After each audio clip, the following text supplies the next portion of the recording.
hati yang sama kita datang untuk menghampiri Tuhan, dan kita akan menerima sesuatu yang baru dari Tuhan. Seperti doa dipanjatkan tadi bahwa kita punya hati yang rindu untuk Tuhan penuhi kita dengan firman. Betapa rindunya kita agar Tuhan memperlengkapi kita dengan firman-Nya, supaya kita tidak salah di dalam melangkah, supaya kita tidak menjauh dari Tuhan, tapi kita semakin menaruh harap kita hanya kepada Tuhan. Nah, pagi hari ini kita merenungkan sebuah tema, yaitu memurnikan ambisi hati. Sekali lagi, memurnikan ambisi hati. Ambisi adalah dorongan kuat untuk mencapai sesuatu dalam hidup. Ambisi itu sendiri tidak salah. Sekali lagi, ambisi tidak salah. Tuhan memberikan kita potensi, Tuhan memberikan kita impian untuk kita dapat berkarya. Namun ambisi bisa menjadi destruktif atau tindakan yang merusak ketika didasari oleh ketakutan, ketika ambisi kita didasari oleh kesombongan, ketika ambisi kita didasari oleh keinginan untuk memanfaatkan Tuhan demi kepentingan kita sendiri.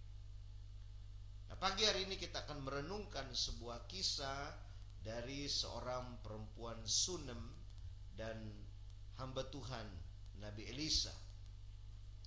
Kita dasari dulu di dalam 2 Raja-Raja pasal yang keempat, ayat yang ke-8 sampai ayat 37.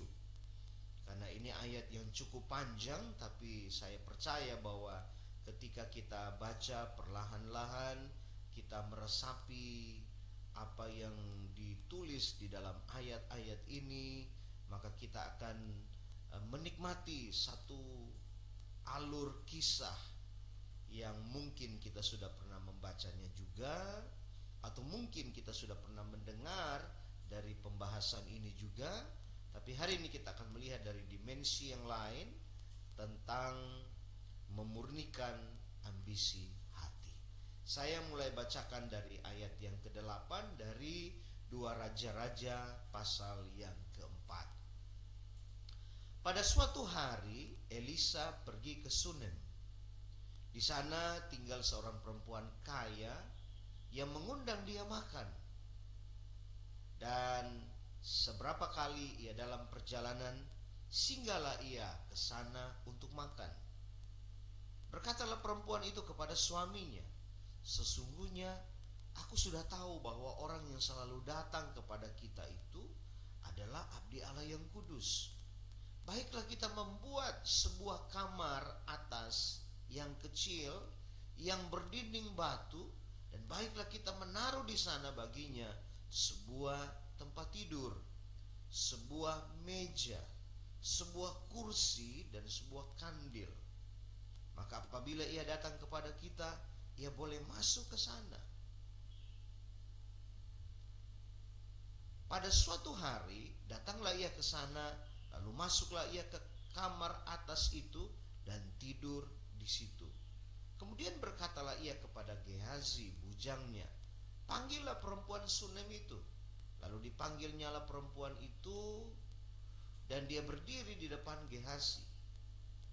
Elisa telah berkata kepada Gehazi, "Cobalah katakan kepadanya, sesungguhnya engkau telah sangat bersusah-susah seperti ini untuk kami. Apakah yang dapat kuperbuat bagimu? Adakah yang dapat kubicarakan tentang engkau kepada raja atau kepada kepala tentara?" Jawab perempuan itu, "Aku ini tinggal di tengah-tengah kaumku." Kemudian berkatalah Elisa, "Apakah yang dapat kuperbuat bagimu?"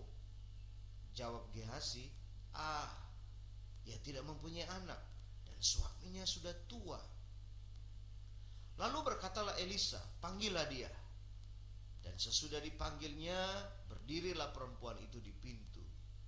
Berkatalah Elisa, "Pada waktu seperti ini juga, tahun depan, engkau ini akan menggendong seorang anak laki-laki." Tetapi perempuan itu menjawab, "Janganlah tuanku, ya abdi Allah. Janganlah berdusta kepada hambamu ini. Ayat 17. Mengandunglah perempuan itu, lalu melahirkan seorang anak laki-laki. Pada waktu seperti itu juga, pada tahun berikutnya, seperti yang dikatakan Elisa kepadanya.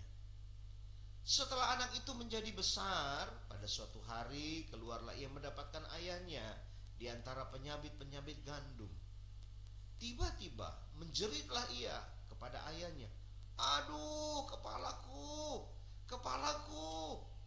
Lalu kata ayahnya kepada seorang bujang, "Angkatlah dia dan bawa kepada ibunya." Diangkatnyalah dia, dibawanya pulang kepada ibunya. Duduklah dia di pangkuan ibunya sampai tengah hari, tetapi sesudah itu matilah dia. Lalu naiklah perempuan itu, dibaringkannya lah dia di atas tempat tidur abdi Allah itu, ditutupnyalah pintu dan pergi, sehingga anak itu saja di dalam kamar. Sesudah itu ia memanggil suaminya serta berkata, "Suruh kepadaku salah seorang bujang dengan membawa seekor keledai betina. Aku mau pergi dengan segera kepada abdi Allah itu dan akan terus pulang." Ayat 23.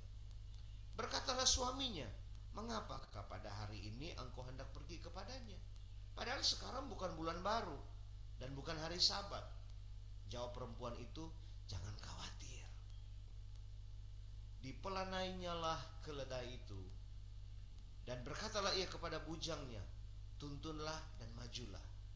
Jangan tahan-tahan aku dalam perjalananku, kecuali apabila ku katakan kepadamu." Demikianlah perempuan itu berangkat dan pergi kepada abdi Allah di Gunung Karmel. Segera sesudah abdi Allah melihat dia dari jauh, berkatalah ia kepada Gehasi bujangnya, "Lihat, perempuan Sunem itu datang. Larilah menyongsongnya dan katakanlah kepadanya, 'Selamatkah engkau? Selamatkah suamimu? Selamatkah anak itu?' Jawab perempuan itu, 'Selamat.' Dan sesudah ia sampai ke gunung itu, dipegangnyalah kaki abdi Allah itu. Tetapi Gehasi mendekat hendak mengusir dia. Lalu berkatalah abdi Allah, 'Biarkanlah dia, hatinya pedih. Tuhan menyembunyikan hal ini daripadaku, tidak memberitahukannya kepadaku.'" Ayat 28. Lalu berkatalah perempuan itu, "Adakah ku minta seorang anak laki-laki daripada tuanku? Bukankah telah ku katakan, jangan aku diberikan harapan kosong?" Maka berkatalah Elisa kepada Gehasi, "Ikatlah pinggangmu, bawalah tongkatku di tanganmu dan pergilah. Apabila engkau bertemu dengan seseorang, janganlah beri salam kepadanya. Dan apabila seseorang memberi salam kepadamu, janganlah balas dia. Kemudian taruhlah tongkatku ini di atas anak itu." Tetapi berkatalah ibu anak itu, "Demi Tuhan yang hidup dan demi hidupmu sendiri, sesungguhnya aku tidak akan meninggalkan engkau." Lalu bangunlah Elisa dan berjalan mengikuti perempuan itu. Adapun Gehasi telah berjalan mendahului mereka dan telah menaruh tongkat di atas anak itu, tetapi tidak ada suara dan tidak ada tanda hidup. Lalu kembalilah ia menemui Elisa serta memberitahukan kepadanya. Katanya, anak itu tidak bangun. Dan ketika Elisa masuk ke rumah, ternyata anak itu sudah mati dan terbaring di atas tempat tidurnya. Sesudah ia masuk, ditutup nyala pintu, sehingga ia sendiri dengan anak itu di dalam kamar. Kemudian berdoalah ia kepada Tuhan.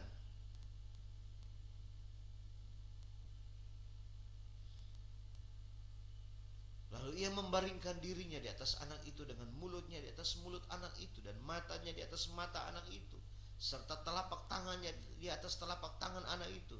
Dan karena ia meniarap di atas anak itu, maka menjadi panaslah badan anak itu. Ayat 35. Sesudah itu ia berdiri kembali dan berjalan dalam rumah itu sekali ke sana dan sekali ke sini, kemudian meniarap pula lah di atas anak itu, maka bersinlah anak itu sampai 7 kali, lalu membuka matanya. Kemudian Elisa memanggil Gehazi dan berkata, panggillah perempuan Sunem itu. Dipanggilnya lah dia, lalu datanglah ia kepadanya. Maka berkatalah Elisa, angkatlah anakmu itu. Masuklah perempuan itu dan tersungkur di depan kaki Elisa dan sujud menyembah dengan mukanya sampai ke tanah. Kemudian diangkatnya lah anak itu lalu keluar. Sebuah pembacaan firman yang cukup panjang bagi kita sekalian pada pagi hari ini, tapi saya pikir Bapak Ibu Saudara yang mengikuti membacanya pasti menemukan hal-hal menarik untuk kita renungkan, untuk kita tangkap, dan kita jadikan itu sebagai sesuatu yang kuat bagi kita di dalam perjalanan keseharian kita. Sebenarnya ayat-ayat yang telah kita baca ini menyimpan rahasia yang begitu banyak. Ketika kita baca, saya sendiri terbawa kepada situasi itu, kepada suasana itu. Tapi kita lebih memperkecil perenungan kita sehingga kita bisa menangkap sesuatu untuk kita terapkan dalam keseharian kita. Silakan Bapak Ibu Saudara yang mungkin Tuhan memberikan sesuatu yang lebih lagi dicatat, nanti satu hari nanti akan mendapatkan konfirmasi lagi dari apa yang Tuhan pesankan bagi kita secara pribadi pada pagi hari ini. Tapi saya hanya membahas dari sisi memurnikan ambisi hati. Sekali lagi, ambisi adalah dorongan kuat untuk mencapai sesuatu dalam hidup. Dan ambisi itu sendiri tidak salah. Tuhan memberikan kita potensi, Tuhan memberikan kita impian, Tuhan memberikan kita harapan supaya kita dapat berkarya. Tapi ambisi itu bisa merusak. Ambisi itu akan menjadi tindakan yang merusak ketika didasari oleh ketakutan, ketika didasari oleh kesombongan, apalagi keinginan untuk memanfaatkan Tuhan demi kepentingan pribadi sendiri. Karena itu melalui kisah perempuan Sunem dan Nabi Elisa, kita bisa melihat sebuah kontras yang sangat indah tentang bagaimana seseorang yang memiliki sumber daya yang besar, tapi dia menggunakan pengaruhnya bukan untuk ambisi dirinya, bukan untuk egois, tapi dia pakai untuk melayani. Nah, ini sesuatu yang luar biasa sekali. Nah, ketika kita membacakan ayat-ayat ini, maka kita menemukan bahwa dari ayat 8 sampai ayat 13 kita menemukan apa yang dinamakan ambisi kudus dan apa yang dinamakan dengan ambisi egois. Itu sangat berbeda. Ambisi khusus versus ambisi kudus versus ambisi egois. Nah, perempuan ini digambarkan sebagai wanita kaya. Bukan hanya kaya tapi terpandang. Ya, banyak juga orang yang kaya tapi tidak terpandang karena kekayaannya didapat dari hasil yang tidak benar. Tapi perempuan ini digambarkan sebagai wanita kaya dan terpandang. Dia punya pengaruh yang luar biasa. Dia punya sumber daya yang besar. Tapi menemukan hal yang tidak baik dalam hidupnya. Mereka membangun keluarga sudah sekian tahun, suaminya sudah tua, tidak mungkin mereka punya anak. Dan itu sebuah masalah sebenarnya bagi mereka. Nah, Alkitab katakan bahwa ketika Elisa sering lewat di kotanya, wanita ini dia tidak menggunakan kekayaannya, dia tidak menggunakan pengaruhnya untuk mencari popularitas. Tapi Alkitab katakan dia membangun sebuah kamar di atas rumahnya khusus untuk hamba Tuhan ini. Dia tidak meminta imbalan ketika Elisa menawarkan bantuan, karena Elisa punya pengaruh pada bangsa Israel pada waktu itu, dan bisa saja untuk menaikkan reputasinya, untuk menambah income-nya. Mungkin Elisa bisa menjadi perantara yang baik kepada pihak istana. Karena itu Elisa menawarkan bantuan. Apakah ada yang dapat kubicarakan tentang engkau kepada raja? Di ayat yang ke-13 yang sudah kita baca tadi. Tapi wanita itu menjawab, aku ini tinggal di tengah-tengah kaumku. Sesuatu yang luar biasa. Andai kata kita ditanya, apakah ada yang bisa saya lakukan lebih untuk kamu? Tentunya kita tahu yang tanya ini siapa. Kalau yang tanya orang biasa, ya udahlah, kemungkinan besar kita tidak memberikan respons.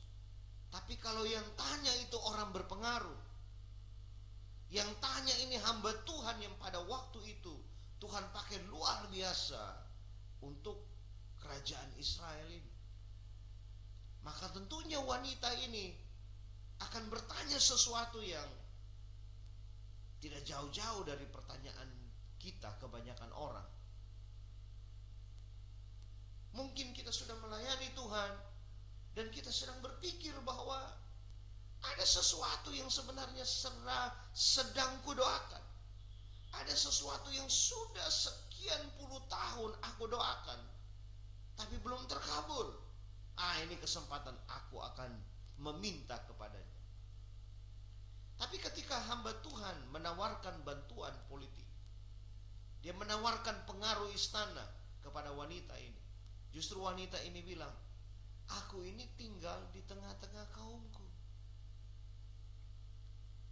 Ini sebuah jawaban hati yang konsisten. Dia tidak menggunakan pelayanannya kepada hamba Tuhan sebagai batu loncatan untuk ambisi pribadinya.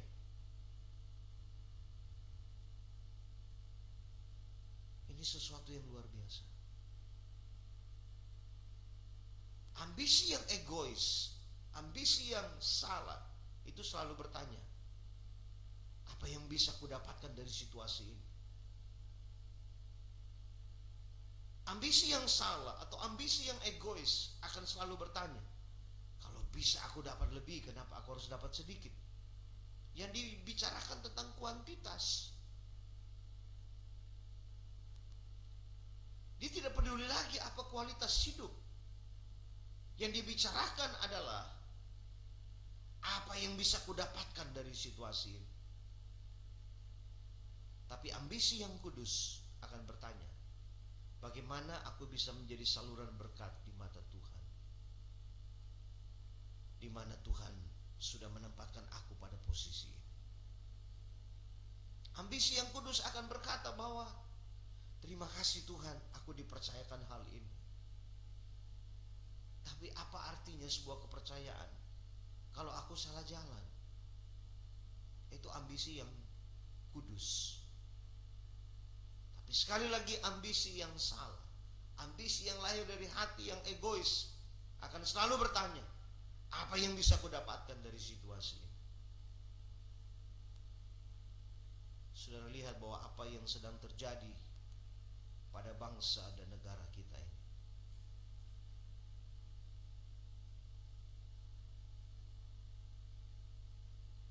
Kehidupan yang semakin morat-marit. Banyak orang salah di dalam menempati posisi-posisi yang Tuhan percayakan. Tuhan percayakan untuk menjadi orang yang terhormat, duduk pada posisi-posisi yang terhormat, yang dicari oleh dunia ini. Tapi setelah duduk di posisi yang terbaik itu, ambisinya mulai keliru. Bukan ambisi yang kudus, tapi ambisi yang salah. Karena itu penting sekali bagi kita pada pagi hari ini merenungkan dari tema ini, memurnikan ambisi hati. Setiap saat kita harus datang kepada Tuhan dan menguji ambisi hati kita ini. Biarkan Tuhan membantu kita untuk memurnikan ambisi hati kita ini. Ambisi manusia yang sudah jatuh ke dalam dosa punya kecenderungan untuk mengejar target untuk dirinya sendiri, egois. Kalau boleh orang lain tertindas tidak jadi masalah, yang penting dia naik, yang penting dia diorbitkan, yang penting dia punya penghasilan bagus, yang penting dia menduduki kekuasaan terpenting dalam sebuah organisasi, dalam sebuah kepemimpinannya. Nah, ini yang terjadi Bapak Ibu Saudara. Karena itu penting sekali pada bagian yang pertama ini kita harus petakan mana ambisi yang kudus dan mana ambisi yang salah, ambisi yang lahir dari hati yang egois. Dua hal ini kalau kita tidak dapat membedakannya, kita akan menjadi orang yang amat sangat salah di dalam menjalani kehidupan kita. Karena itu penting sekali minta sama Tuhan, Tuhan murnikan ambisi hatiku, biar aku punya ambisi hati yang kudus, bukan ambisi hati yang egois, bukan ambisi hati yang salah. Bersyukur Tuhan pelihara kita sampai hari ini. Bersyukur kita diberikan pasangan hidup yang baik. Bersyukur kita diberikan anak-anak yang luar biasa. Bersyukur kita diberikan orang tua yang takut akan Tuhan. Tapi sesudah itu kalau ambisi hati kita salah, saya melihat dalam perjalanan pelayanan ini ada orang-orang yang berangkat dari ambisi hati yang kudus. Mereka minta sama Tuhan, Tuhan tolong aku Tuhan.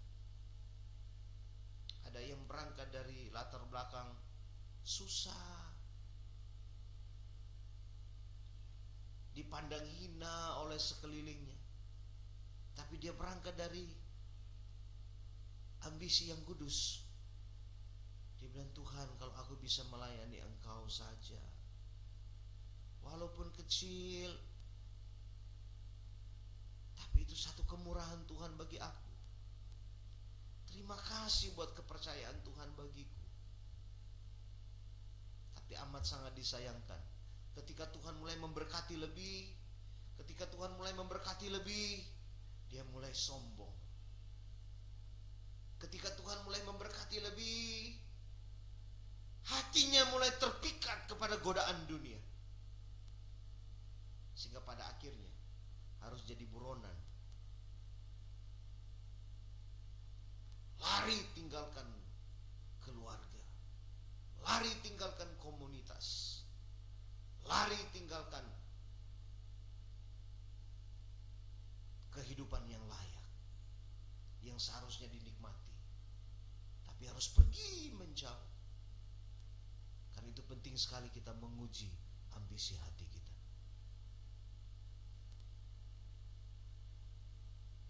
Kita yang sudah banyak umur, yang sekarang sudah punya anak-anak yang berhasil, kiranya kita dapat menyuarakan kebenaran ini kepada mereka. Tetap menguji ambisi hati. Karena apa gunanya engkau punya semua, tapi pada akhirnya engkau binasa. Kalau kita punya cucu-cucu yang mulai berkembang, mereka bisa membangun bisnis dengan begitu luar biasa. Katakan kepada mereka, jaga ambisi hatimu. Tuhan izinkan kita masih ada di zaman yang sulit sukar seperti ini, supaya kita bisa menyuarakan suara Tuhan bagi mereka. Dan bagi kita yang masih muda, bagi kita yang mungkin hari ini mendapatkan income yang banyak, itu menjadi sesuatu kesulitan tersendiri bagi kita. Tapi datang kepada Tuhan dan bilang, Tuhan aku serahkan ambisi hatiku dalam tangan. Gak usah banyak janji, gak usah takut. Gak perlu untuk kita berjanji dan berjanji, tapi sedikitnya kita punya ikrar di hadapan Tuhan untuk berkata, Tuhan tolong aku Tuhan, bantu aku Tuhan. Walaupun hari ini hidupku susah, tapi biar aku selalu punya ambisi yang kudus. Amin, haleluya. Perkara Tuhan mau memberkati kita seperti apa, itu urusan Tuhan. Tapi urusan kita adalah menjaga ambisi hati yang kudus. Haleluya. Itu penting sekali. Bagi kita yang saat ini sedang dipercayakan tanggung jawab yang besar, tetapi mendapatkan juga tantangan-tantangan yang besar. Ada tanggung jawab yang besar, tapi kita juga diberikan berkat-berkat yang besar. Puji Tuhan. Tapi marilah kita serahkan semuanya sama Tuhan. Dia bilang, Tuhan tolong kami Tuhan. Biar kita datang kepada Tuhan dan berkata, Tuhan bantulah aku supaya selalu memiliki ambisi hati yang kudus. Jangan sampai kita menabur untuk pekerjaan Tuhan, tapi kemudian kita menyimpan satu ambisi yang egois, satu ambisi yang salah. Aku lakukan ini supaya orang memberikan hormat kepadaku. Aku lakukan ini karena di rumah aku ditolak. Aku lakukan di gereja biar orang-orang pada tahu aku hebat. Itu ambisi yang salah, ambisi yang egois. Dan banyak orang berangkat dari kejadian seperti itu, pada akhirnya mengecewakan, bahkan tidak mau lagi datang beribadah kepada Tuhan. Hatinya menjadi pahit karena ambisinya salah, bukan ambisi yang kudus. Tuhan bantu kita, Tuhan tolong kita Bapak Ibu Saudara, supaya kita selalu punya ambisi hati yang kudus. Kenapa? Karena ambisi hati yang kudus itu akan memunculkan kita menjadi orang-orang yang kuat di tengah rasa sakit sekalipun, di tengah situasi badai yang begitu sulit untuk dikendalikan. Ayat 14 sampai ayat 31 kita temukan di sana bahwa Tuhan memberikan anak kepada perempuan Sunem ini. Tetapi dalam perjalanan tidak berjalan mulus. Anak itu bisa sakit, bahkan mati. Tapi ambisi hati yang kudus, dia tidak panik, dia tidak menyalahkan Tuhan. Bayangkan dia naik, dia baringkan anak itu. Lalu ditanya sama suaminya, mau kemana kamu? Ini kan bukan bulan baru, bukan hari Sabat.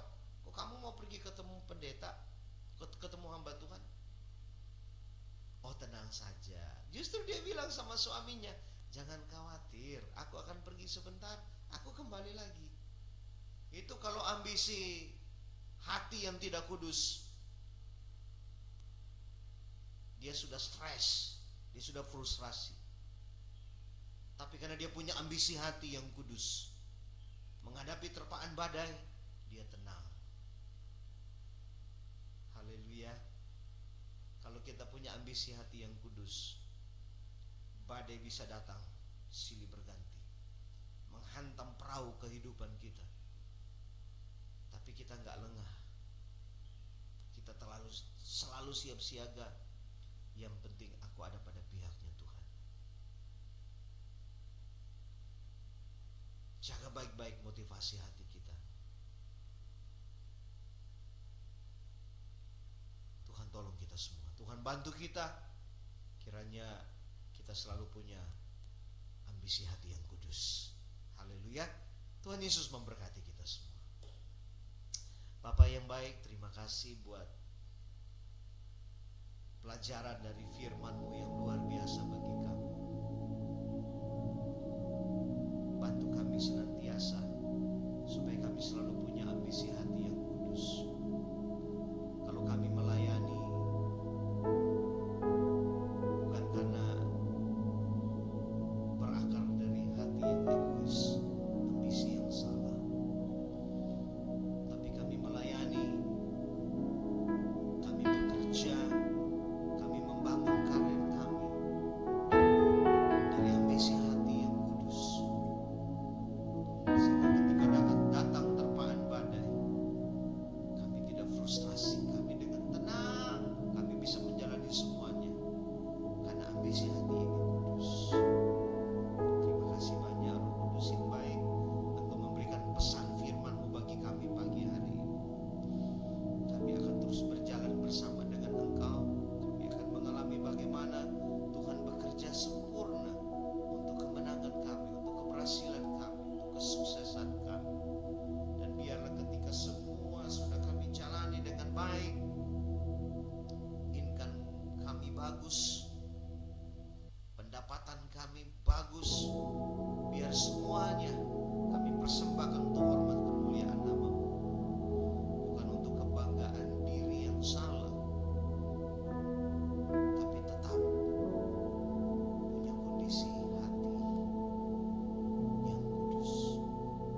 Haleluya.